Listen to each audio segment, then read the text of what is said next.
Teresa, welcome to The Sipping Point. Thank you. Lovely to be here. It's so amazing to have you here on the show. I mean, on the other side of the world, on a totally different time zone, but we made it work. And I'm so excited for my listeners to hear more about Jansz and your amazing sparkling wines. But I find it's so fascinating as I get to interview so many people in the wine world, women of the wine world. Everybody has their own story about how they came to this industry, this business or community, if we want to think of it that way. So how did you become a winemaker, which is a dream for so many people? What brought you here? Yeah, well, I didn't actually start out in my life as sort of wanting to be in the wine industry. I suppose it sort of came about a little bit by accident. Yeah, not much design really initially. I always had a keen interest in science as I was growing up. So when I left school, I studied at university and I did a science degree majoring in chemistry and microbiology. And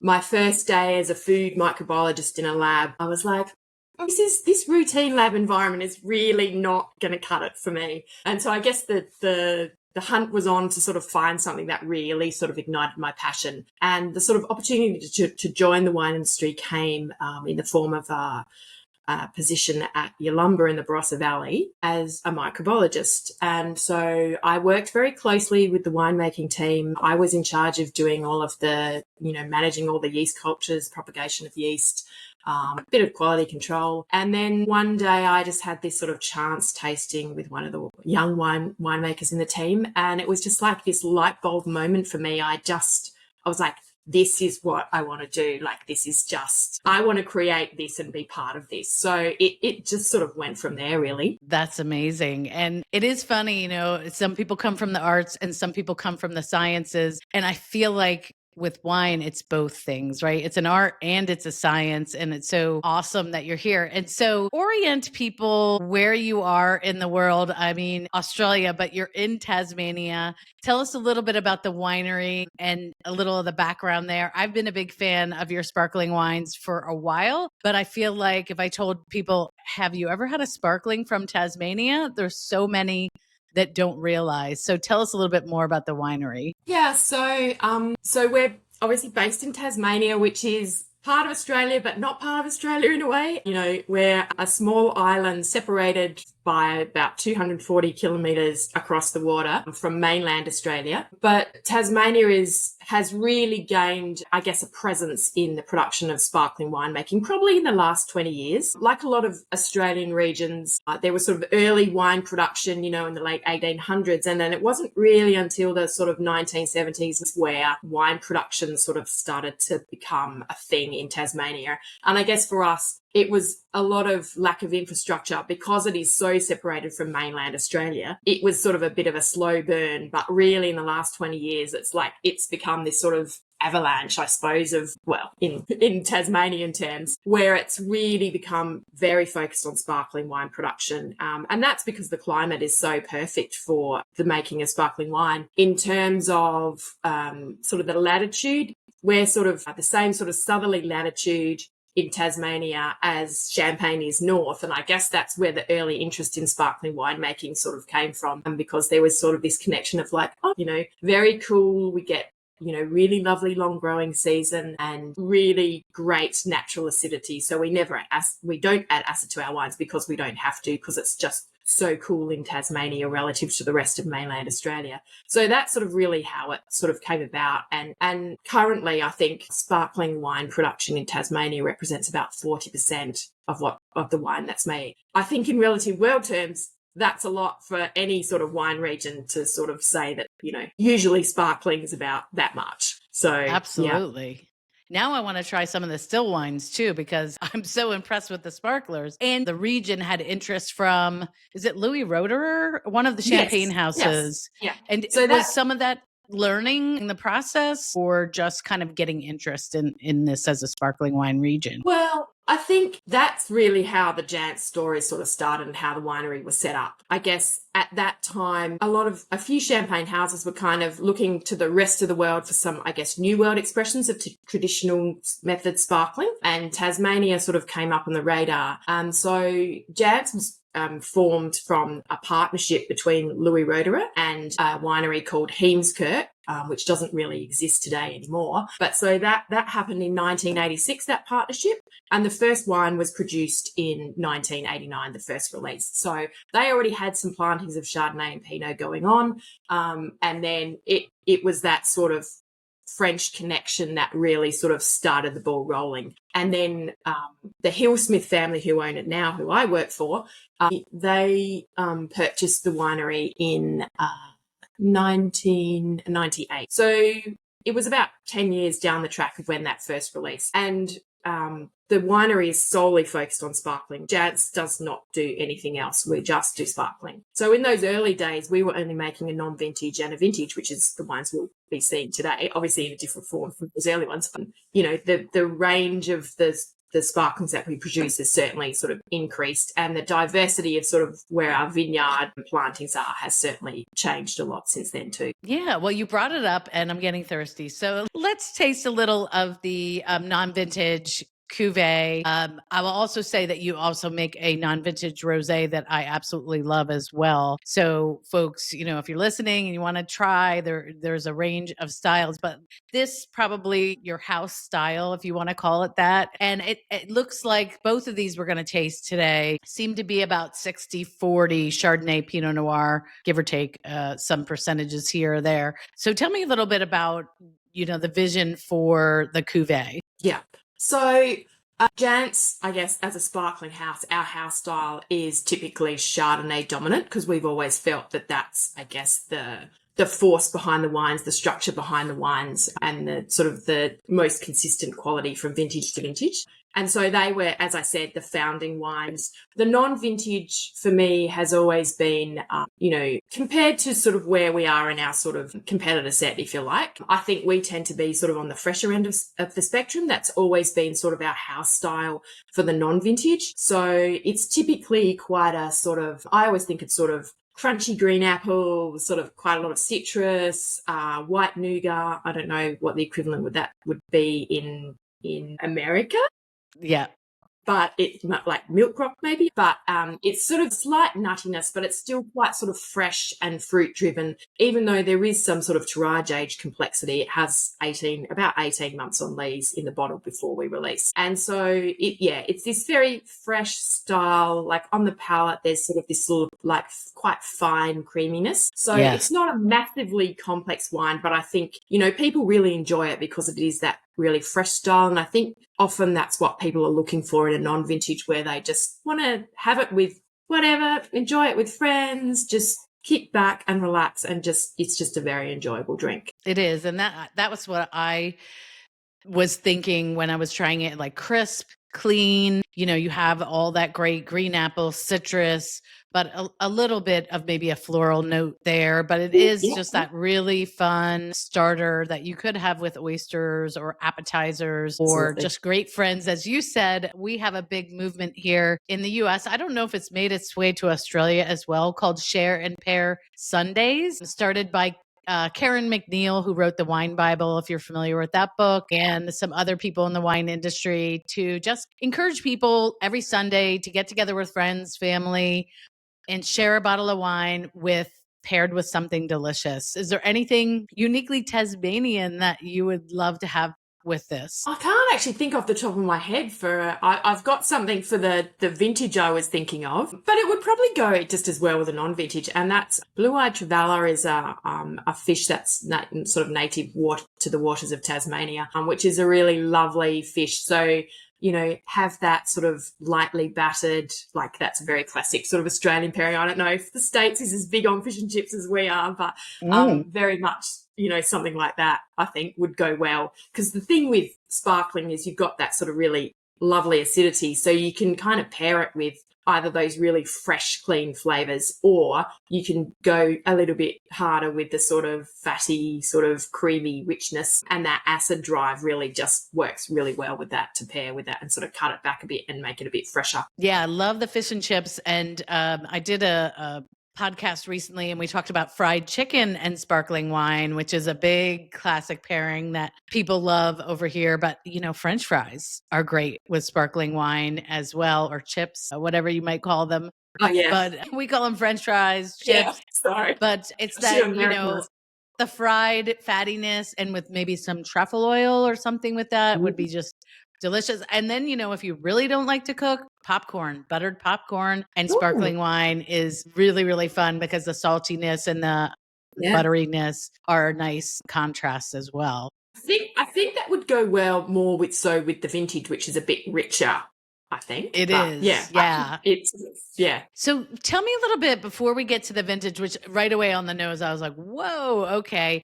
Kind of almost 2 years aging on the lees with our non-vintage, but then 4 years on the vintage. But if people are, okay, they might see where Tasmania is on the map and we're saying, oh, it's a cool climate. Give us a little bit more about the challenges of a winemaker with regards to the climate there. How cold is it? Are you only getting a couple months of warm temperatures? What would people expect? And I know you're on the opposite, like April is harvest for you, right? Whereas it would be September here in the US kind of thing. But Yeah. what's the weather like? It's mainly cold.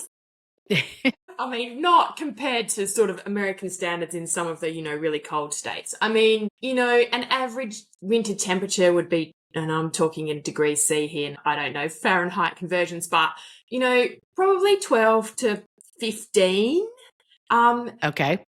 Tasmania and the nights get sort of cold to like 5, but it doesn't really warm up that much into the summer months. So a 30-degree day in Tasmania would be super hot. And we don't tend to get, this year we had quite a warm summer by Tasmanian standards. But generally speaking, you would only get up to sort of low to mid 20s, most sort of in the middle of summer. So it is, there's not a big range of temperatures. And also, Tasmania, because we're a small island in a very big, surrounded by the Southern Ocean, it's not like Champagne, which is landlocked, where, our temperatures somewhat moderated by the influence, that sort of maritime influence. So it never gets super, super cold, although in the high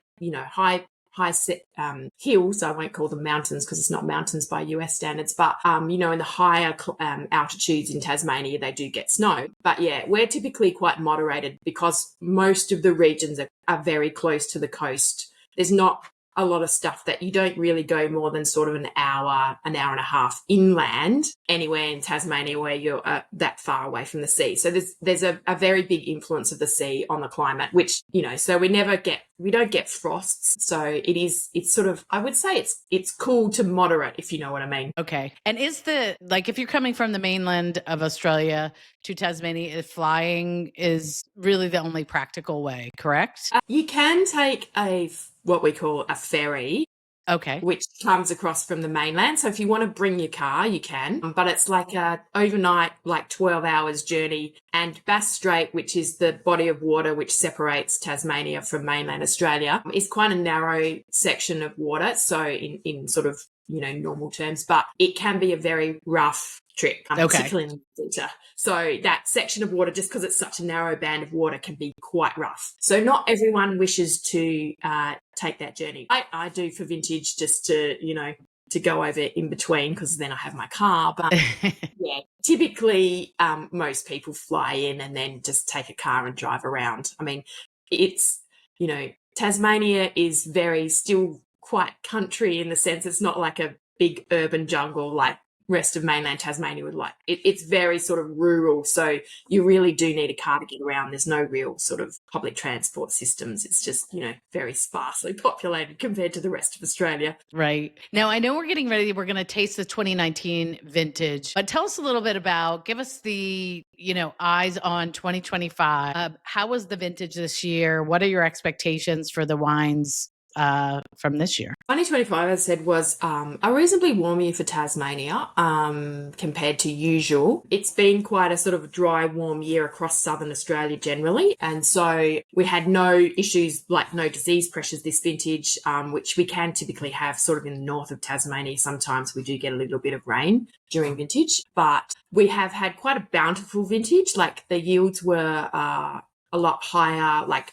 across Tasmania, we had a lot higher yields than we've probably was probably one of the biggest vintages we've ever had, particularly sort of through our winery. But the quality has been really high. So Tasmania does tend to be a bit like one year we'll have quite a low yield, next year it sort of does vary quite a bit. So we've got to take we've got to take it when it comes and then sort of like manage that across, which is fine for non-vintage. But when you have a small vintage for the vintage, which is only sort of a finite volume, that gets a bit tricky. But yeah, I'm really looking forward to how the wines will come out the other end. We're just in the middle of Malo now, so everything's a bit sort of 6s and 7s.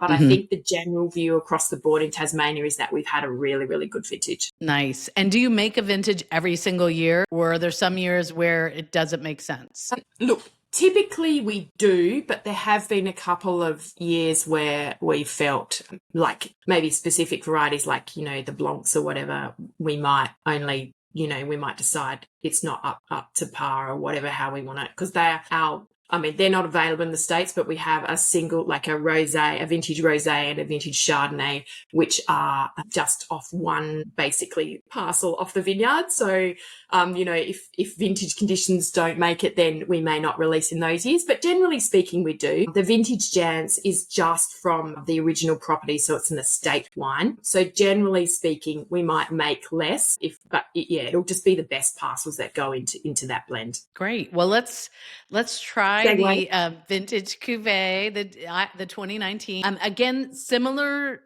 as far as the 60% Chardonnay, 40% Pinot Noir, but this one being aged on the lees, those yeast cells for 4 years. Right away, when you put your nose in this glass, you get so much more of that brioche, that toasty, nutty sort of notes to it, as opposed to that more cleaner, fresher fruit from the non-vintage. Tell me your thoughts and vision around the vintage. Yeah, so the vintage, as I said, it's from our original, where the Jansz vineyard, like the brand, I guess, was the birthplace of the brand. So it's quite a small vineyard. And then as we've diversified across Australia, we take from north and south. So the non-vintage is basically a multi-regional blend, whereas the vintage only comes from the Jansz property, which is basically at the northernmost sort of northeast corner of Tasmania in a spot called Piper's River.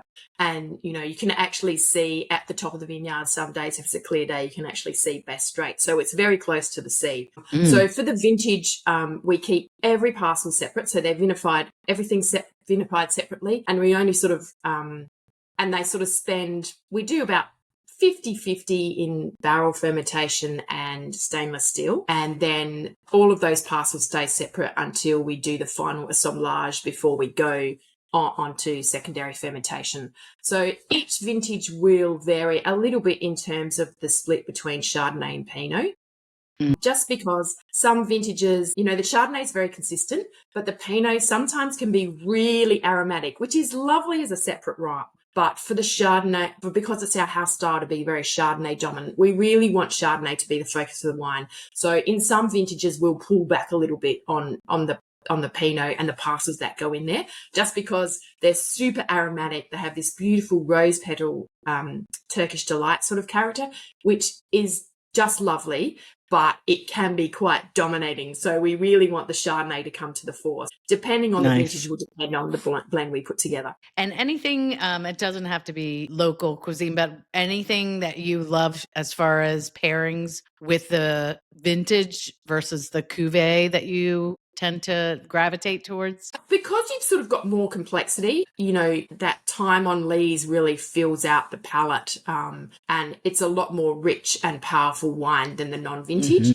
So I think you can go sort of a bit harder with pairing that with some fuller bodied dishes. I quite like your kind of fried chicken option. I've never actually thought about it like that, but chicken's always a good kind of match, I think, generally speaking, with anything that's sort of Chardonnay dominant. And sort of salmon, like, some of those sort of richer fish. I mean, I love Chardonnay salmon. To me is always like a really great match. So yeah, anything like that. So anything that's got a level of richness. We had pork tenderloin for dinner tonight, and I think that would be brilliant with this. I would think it would be really, really nice. Can I see your wine glass again? That was going to be my question for you. Sort of A lot. Yeah. So many of us are getting away from that whole flute situation and more into either a Yes. white wine glass or this one Riedel is calling extreme champagne or something. But it's sort of a hybrid, between a flute and a white wine Yeah. glass. Do you find that are most everyone over on your side of the world using these kind of glasses now for your sparklers? No, I think it's still a bit of a mix. I mean, there's the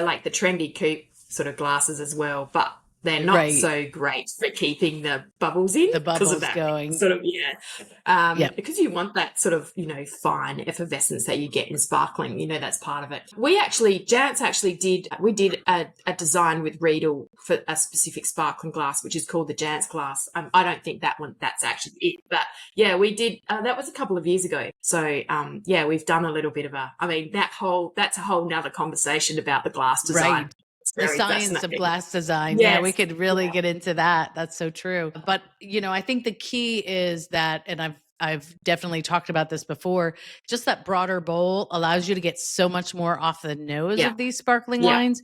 The Yeah. flute is great for keeping the bubbles going and maybe even keeping it colder longer, but then you miss out on the aromatics. And especially with the vintage, you really would be missing out, I feel like, maybe even more so than the non-vintage, because of all of those great notes you're getting from the 4 years of aging. So yeah, that's so interesting. Sparkling wine is by definition always much more subtle than a table wine. So you really, to your point, you really are needing to kind of, that design to really kind of bring that to the fore. That's great. If you are not drinking your own wine, what wines are you obsessed with? Any region types outside of your own sparkling wines when you're not working and you're just enjoying a glass of wine? Is there anything you're like loving right now? Look, I've talked about Chardonnay a lot, and it's lucky Jansz is a Chardonnay dominant house because Chardonnay is my first love as a variety across the board. So I would always, if I'm out, I'm always tending to go to either